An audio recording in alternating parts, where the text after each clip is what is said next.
మీరు కరెక్ట్గానే మాట్లాడుతున్నారా? 100%. లేదు, జగన్మోహన్ రెడ్డి గారు ఒక మాట అన్నారు, కేవలం చంద్రబాబు నాయుడు గారు ఇల్లు మునిగిపోకుండా ఉండటానికే కొన్ని వందల గ్రామాలు ముంచేసారు. లేదు, దానికి కూడా నేను సమాధానం. వాస్తవం ఏంటి మేడం అక్కడ జరిగింది? లేదు, అసలు అది అది అది ఒట్టి పిచ్చి మాట. అది ఆ పిచ్చి మాట గురించి నేను తర్వాత మాట్లాడతాను. ముందు ఇది కంప్లీట్ అవ్వాలి. ఈ రివర్స్ టెండరింగ్ చేయడం వల్ల ఈ పనులు పోనీ రివర్స్ టెండరింగ్ పిలిచాడు, మరి ఎవడో ఒకటి రావాలిగా కాంట్రాక్టర్. పైగా ఇంకొకటి ఏంటి అంటే ఇక్కడ మనకి 40% మనకు కావాలి.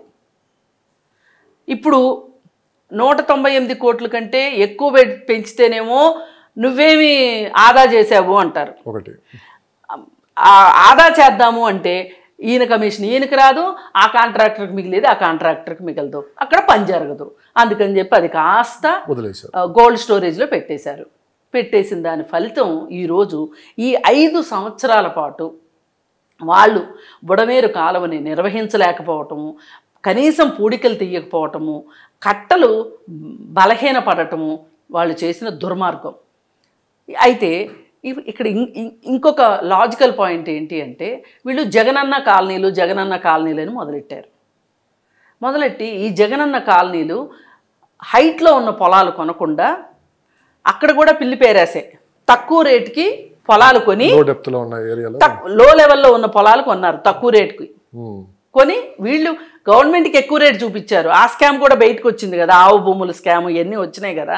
ఇక్కడ కూడా అలాగే చేసి ఏం చేశారంటే ఈ కరకట్ట మీద మట్టిని తీసుకెళ్ళి తవ్వి అక్కడ పోశారు. మామూలుగా అయితే ఈ వెలగలేరు దగ్గర ఉన్న హెడ్ రెగ్యులేటరీ ప్రాజెక్టు ఏదైతే ఉందో ఇది 1950లో స్టార్ట్ అయింది.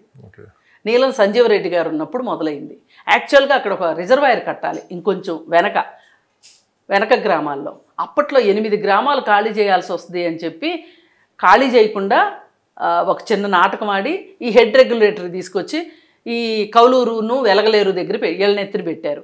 పెట్టి అక్కడ వాళ్ళు ఏం చెప్పారంటే ఏంటండి మా నెత్తిని ఇంత ఇలాంటిది తీసుకొచ్చి మా దగ్గర పెట్టారు, మళ్ళీ దానికి 11 గేట్లు కూడా ఉంటాయి ఈ హెడ్ రెగ్యులేటరీ దానికి, ఏంటండి పెట్టారు అంటే మీకు ఏం పర్వాలేదు, ఇరిగేషన్ డిపార్ట్మెంట్ వాళ్ళు 6 నుంచి 8 మంది ఎంప్లాయీస్ అక్కడ 24 గంటలు ఉంటారు షిఫ్ట్ల వారీగా. అలాగే కావలకారులు ఉంటారు. అలాగే ఇక్కడ ఒక ఎలక్ట్రిసిటీ సంబంధించింది ఇక్కడ ప్లేస్ ఉంటుంది, అది ఇది అని చెప్పి పెట్టారు. ఇవన్నీ చాలా సంవత్సరాల పాటు సాఫీగా జరిగినాయి. అయితే ఇక్కడ కావలకారులు లష్కర్స్ అంటారు వాళ్ళు ఏంటి నీటి ప్రవాహ వేగాన్ని చూసి వాళ్ళు ప్రతిరోజు రిపోర్ట్ రాయాలి. రిపోర్ట్ రాసిన తర్వాత ఈ రిపోర్టు వాళ్ళ పై వాళ్ళకి వెళ్ళాలి, వాళ్ళ పై వాళ్ళ దగ్గర నుంచి వాళ్ళ పై వాళ్ళకి వెళ్ళాలి. వెళ్ళిన తర్వాత ఇరిగేషన్ డిపార్ట్మెంట్ వాళ్ళు 3 monthsకి ఒకసారి రివ్యూ చేసుకోవాలి. ఈ 5 సంవత్సరాలుగా ఒక్కరోజు రివ్యూ జరిగితే కనుక నేను ఇంకెప్పుడు ఎక్కడ మాట్లాడడం మానేస్తా. ఒక్క రివ్యూ జరగలే. సో రివ్యూ జరుగుంటే ఇంత పెద్ద ప్రమాదం నుంచి అసలు ఇంకా గమ్మత్ చెప్తా మీకు. అక్కడ గేట్లు ఉన్నాయి కదా, అది గ్రీస్ కూడా రాయలే. 5 సంవత్సరాలు ఇంత విధ్వంసం మీరు చేసి ఇవాళ ఇంత విధ్వంసం జరగటానికి మీరు కారణమయ్యి మీరు ఎట్లా మాట్లాడతారు చంద్రబాబు నాయుడు ఇల్లు కాపాడుకుంటానికి ఈ పని చేశాడు అని? ఇంకొక గమ్మత్ చెప్తాను. ఇప్పుడు మన ప్రకాశం బ్యారేజ్ నిలువ సామర్థ్యం బ్యారేజ్కి యువతల 11.5 లక్షల క్యూసెక్కుల నీరుని అటు పంపించింది బ్యారేజ్. అంటే అది ఒక పెద్ద గంగాళం అనుకోండి, ఒక ఇమాజినేషను. అయితే ఇప్పుడు ఈ మన వెలగలేరు దగ్గర ఉన్న హెడ్ రెగ్యులేటరీ దగ్గర నుంచి నీళ్లు వచ్చే ఛానలు ఒక చిన్న ఉగ్గుని అనుకోండి, ఊహించుకుంటేనే అది ఉగ్గుని నీళ్లు తీసుకెళ్ళి గంగాళంలో పోస్తే ఏమన్నా మార్పు ఉంటుందా? అవును మేడం. ఇప్పుడు 15,000 క్యూసెక్కులు నీళ్లు బుడమేరువి, 11.5 లక్షల కృష్ణానదిని. ఇప్పుడు ఇవి వెళ్ళి దానిలో పడినంత మాత్రాన 15,000 క్యూసెక్కులు నీళ్లు మొత్తం వెళ్ళి అనుకుందాం, అందులోకి వెళ్ళినంత మాత్రాన చంద్రబాబు నాయుడు వెళ్ళి మునిగిపోద్దా? ఇప్పుడు రాష్ట్రం మొత్తం మేడం. అయితే ఇదంతా వాళ్ళు కట్టిన అబద్ధాల గోడలు మనం ఇప్పుడు పరిచయం చేసాం, మాట్లాడుకున్నాం. ఈ అబద్ధాల గోడలన్నీ పేలిపోయినాయి, అసలు పటాపంచలు అయిపోయినాయి. ఇంకో గోడ ఉంది, చెప్పండి. విజయవాడకి ఫ్లడ్స్ని తట్టుకోవడానికి ఒక పెద్ద గోడ నిర్మించారు. అవును, కృష్ణా దగ్గర. అవును, దాని గురించి కూడా పెద్ద చర్చ అయితే నడిచింది. అది మా ప్రభుత్వం నిర్మించాను వైసీపీ. తెలుగుదేశం పార్టీ అప్పట్లోనే దీనికి ప్రణాళిక రచించి అది పూర్తి చేశారని. అది అసలు వాస్తవం ఏంటి మేడం దాని మీద కూడా? ఇప్పుడు 11 లక్షల క్యూసెక్కుల నీళ్లు అటువైపు నుంచి కిందకి వెళ్తాయి. వెళ్ళే ప్రాసెస్లో కృష్ణలంక రాణిగారి తోట మునిగిపోద్ది అనుకుందాం. ఏది ఆ గోడ లేకపోతే అంతే కదా జరిగేది. అది జరగడం కూడా కరెక్ట్ కాదు. ఆ గోడ లేకపోతే అది జరిగేది.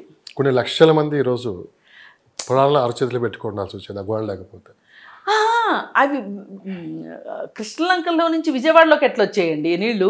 కృష్ణలంక మాత్రమే మునిగిపోద్ది. కృష్ణలంక రాణిగారితోటే మునిగిపోద్ది. అటు నుంచి నీళ్లు వస్తాయి. విజయవాడ మొత్తానికి నీళ్ళు ఎక్కడి నుంచి వస్తాయి? పోని మనం అసలు అదంతా ఎందుకు ఊహించుకోవాలి?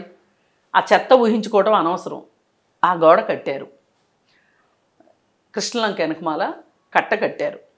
ఈ కట్ట 2014 సంవత్సరం తర్వాత గద్దె రామ్మోహన్ గారు ప్రభుత్వంతో పోరాడి 198 కోట్లు లేదంటే 178 కోట్లు దానికి శాంక్షన్ చేయించారు. శాంక్షన్ చేయించి 3 విడతలుగా కట్టారు దాన్ని. అంటే 3 స్టెప్స్గా, ఒక స్టెప్పు 3 స్టెప్పులుగా. 2 స్టెప్పులు అయిపోయేసరికి 2019 ఎలక్షన్స్ వచ్చినాయి. ఇంకా ఆ డబ్బులు మిగిలే ఉన్నాయి. దానికి కేటాయించిన డబ్బులు దానికే ఉన్నాయి. ఇక ఎలాగూ సగంలో ఉంది. సగం కాదు, 3/3 పని అయిపోయింది, ఒక వంతు మిగిలింది పని. ఇప్పుడు ఎలాగో డబ్బులు కూడా ఉన్నాయి కాబట్టి అది కట్టేస్తే శంకుస్థాపన ఎవరు చేశారన్నది లెక్క కాదు, ప్రారంభోత్సవం ఎవరు చేశారన్నది లెక్క. వీళ్ళు ప్రారంభోత్సవం చేసుకునే జోష్లో అది కంప్లీట్ చేశారు. అంతవరకు శబాషే, కాదని అనట్లా. కానీ మొత్తం మా ప్రతిభ వెళ్తే ఎట్లా? మరి ఇప్పుడు సరే ఈ ప్రతిభ మీరు తీసుకోండి, నేను కాదన్ను. మరి బుడమేరు విధ్వంసం మీరు తీసుకుంటారా? ఇది తీసుకోం. మంచి మన ఖాతా, చెడు పక్కోళ్ళ ఖాతాలు. ఇది వాళ్ళ మనస్తత్వమే అలా ఉంది కాబట్టి